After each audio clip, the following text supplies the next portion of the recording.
I'm working on welding this seam across here, and of course this is like super thin tin foil, whatever, welding to 1/8, and I'm being very cautious. I'm welding more to the 1/8 than I am. I'm just kind of letting it spill over and touching the sheet metal. But what I need to do right now is I need to set where this needs to go because it's so flimsy. I mean, literally, this is like paper. So I need to set that where it goes. So the cover that goes here, we're going to go ahead and get this cut, and I have to be mindful that it has to lay on top of this. So I got to stop my weld short here. It's, you know, convoluted or corrugated or rises and falls, whatever. So I've got it laid out here with a red mark, but I don't want to use a plasma cutter because it'll end up being all weird. So I'm going to get my Milwaukee metal cutting circular saw. It's kind of thin metal to use for that, so I'll have to go really slow, but I think we should be able to get that straight as can be. Nice cut. I'll take a flat disc and just kind of clean up the edges just a little bit, but not much. Beautiful tool. Alright, so we're going to use the factory holes here and there to hold this down, and then we added 2 more. And then I created this ledge for that plate to sit on. I drilled the holes in the corresponding spots and welded nuts to the backside.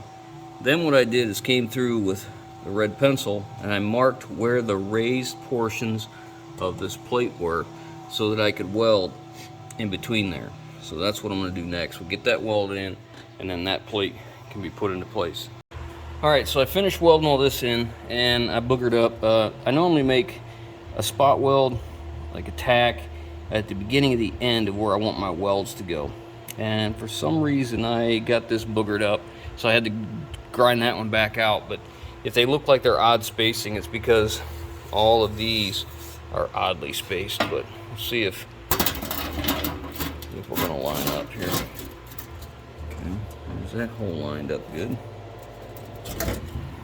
That hole's good, that hole's good, good. All right, we are good there. All right, so that's finished. I don't want to paint this yet. I may have some other stuff. I think I'm going to work on now is the lock system for the sides. Let's get that handled real quick. Next, I got to work on a lock to hold this up in place, because we need this to stay in place when you go to drop the rear gate, because that's tied to the side of the gate as well back there. So this lock used to mount to the body right here, and then it would come through, and this bail, which is so hard to do with one hand, would come through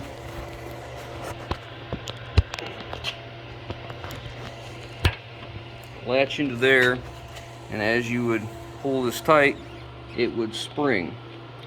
It is at the bench vise that I realized this is spring steel of some sort, because I took that one, which was curved, and flattened it so that I could make it do this. So I want to secure it to my upright and basically just not be connected to the body, just come this way. But I was going to weld this.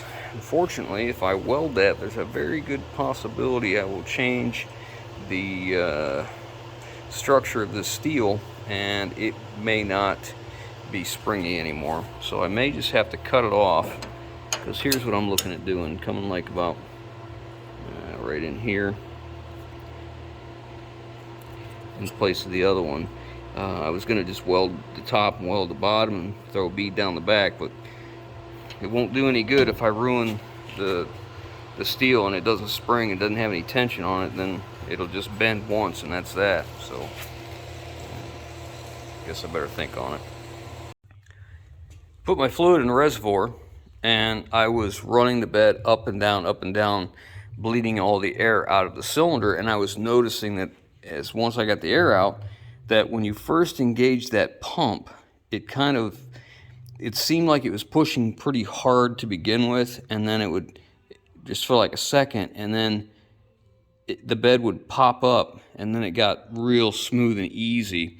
And what I think was happening was I had the cylinder set where the rear was 4 inches lower than the front, and I think that just wasn't enough of an incline, and I think we can do better. So we're gonna basically drop the back of the mount like so and bring the front back this way so we can increase our angle. I think what was happening was it didn't have enough of a start lifting, so it wanted to push kind of lateral, and I believe that's the case because if you pay attention to my cross member right here, it actually bent that and shoved it back some. So what we're going to do is we're going to drop that cylinder. I've cut the mounts off and cleaned them all back up, so we're ready to use these again. And we're going to move this one from this location down to here. Now I'm mindful of the room we have here based on the distance in our bump stop, so I've taken that distance and added some to it so we would have enough clearance from what I'm going to build. Obviously this may be a little too light for what I'm trying to do, or maybe the angle wasn't right, but what we're going to do is come off of this and we're going to tie it into this cross member. So I made this template, and we're going to make a couple plates that are going to do basically this. Let's see if I can get that better. There you go, like this. So we're going to tie our plate into that round tube. We'll put one on either side, and then we'll put one at the bottom, and we'll drill holes in the bottom so all the crud can fall out of it, so make sizable holes. And I think by dropping that cylinder down and moving this front one back, that's why I cut this one out, moving it back, we should be able to increase the angle here of what we have. And we have to be careful we don't get to a point where we've gone beyond, go near straight up and down, because then it's going to have a hard time coming back. We still want to be kind of leaning, if we can, a little bit, because this doesn't weigh a whole lot to push that cylinder back in. So that's what I'm going to do. I'm going to cut these plates out next. I found a piece of scrap steel in my pile, so I'm going to cut this out with a plasma cutter. I'll use a straight edge everywhere I can. This I'll probably maybe use a cutting wheel or find something I can run around to make these. This I'll probably use a mag drill or plasma, I'm not sure. But let me get that cut out. That's going to take me a good while to make it nice. Once I cut them out, I'm going to put the two together, tack them, and then flap disc them so they're both the same. So those are fit. They're pretty close. I got a little bit of flap disking to do. They're a little bit tight, and I can take some more off the back to make that fit just a little bit nicer. But before I can go any farther as far as welding, I'm going to have to establish where this is going to go, cut these ears off, and get this welded to that plate. So I think that's what we're going to do next. Get this positioned. I'm going as low as I can. The dump angle is less critical to me than the positioning of the piston. So what angle the ram is at. So we're going to drop that as low as we can, get it mounted up, and then we'll make everything else around this.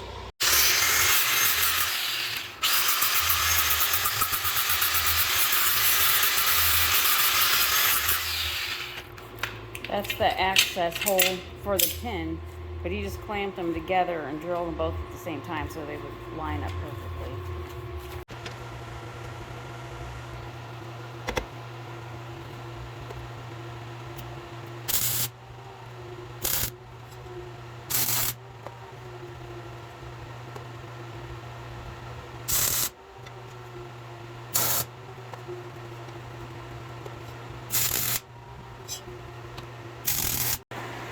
Alright, so I got my braces in, they're just tacked for right now, and I cut this slot in here because I got a big hole underneath there for the debris to fall out. This is for clearance for the hoses, because I can't put the hoses on that side because they'll hit here.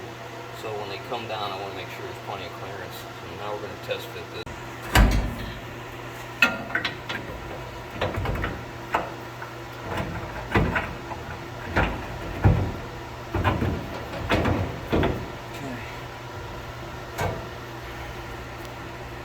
I have to reroute the hoses a little bit, but I think they're okay. It's not going to lay that flat. This part here is going to be like up in that area, but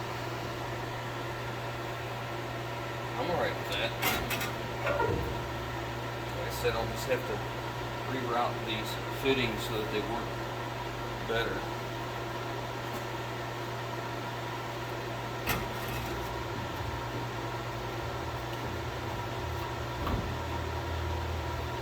That'll be alright.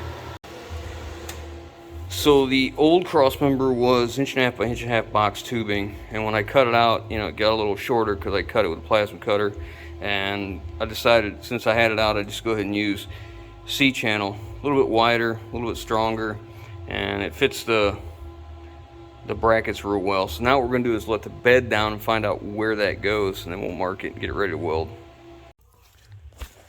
Alright, so we've got the brackets on there and set the cross member where we want it. That cylinder, the ram, is not in all the way. I had the cross member one location about 3/8 of an inch back, and the cross member was bottoming out, or the ram was bottoming out before the bed hit the body mounts, and I want it to rest on these body mounts. I don't want it bouncing, you know, and deadheading on the head of the ram in that cylinder. So now we're going to see how it's going to work. I had to disconnect the switch because it was having issues. See, I believe it's green to white. Green to white, is that right? Let's see. There's down. I think this module times out. After it's on for so long, you gotta turn it back on.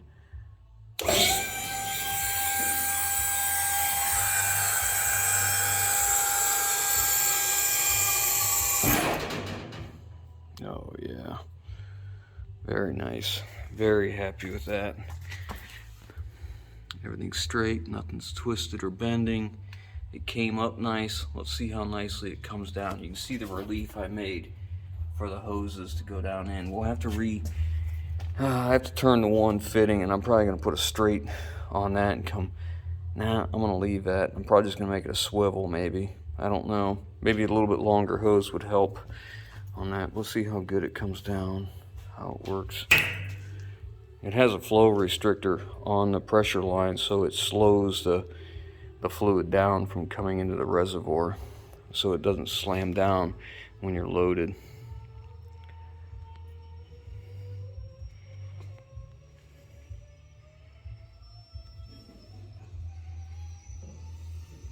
Oh yeah, I'm very happy with that. Let's go up again. Sure, there's a module on this thing, and there's lights back there that blink, and the one blinks, it says voltage, like my jump box might be getting low. Yeah. Shut the jump box off. Turn it back on, or that module. I might just need to do away with that module. I'm hoping not, because I've got that module. It's designed, you have a switch inside that you turn on and puts power to that module, and then once that module sees power, then you can use the switch at the back.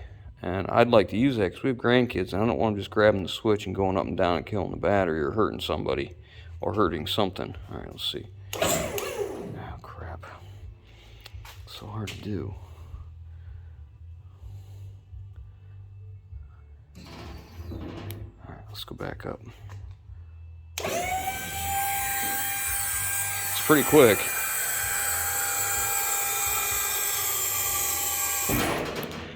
I was hoping for a little bit steeper angle, but this is the best we can get with this cylinder because of how much ram is stuck out past it, not being used. If I cut that ram off and move the eyelet back, then I could move the mounting position back farther, and then it would be steeper. But the way it is, there's so much extra there that dictates where you have to be when you come down. So it ain't the end of the world. It'll do us just fine. Very nice. I'm very happy with this. Yeah, it wasn't doing this earlier, and it's blinking like voltage, so maybe my voltage on my jump box is getting low. But regardless, I'm gonna go ahead and finish up all the welding that needs to be done. There's a lot that needs to be done under the bed, so I need to take the bed off, flip it upside down, and finish a bunch of that. But I think that's good for now. I think we're gonna call call that the end of the video. I still have to figure out where I'm going to mount that. I don't like how low that is. If I can go up a little higher, that would be great. I mean, if I could get it in here, that would be awesome, but I don't think I can.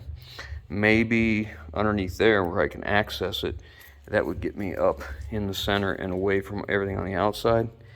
If not, it's going on the passenger side, just because I don't want I don't want on this side. Oh, look at that. I accidentally touched it.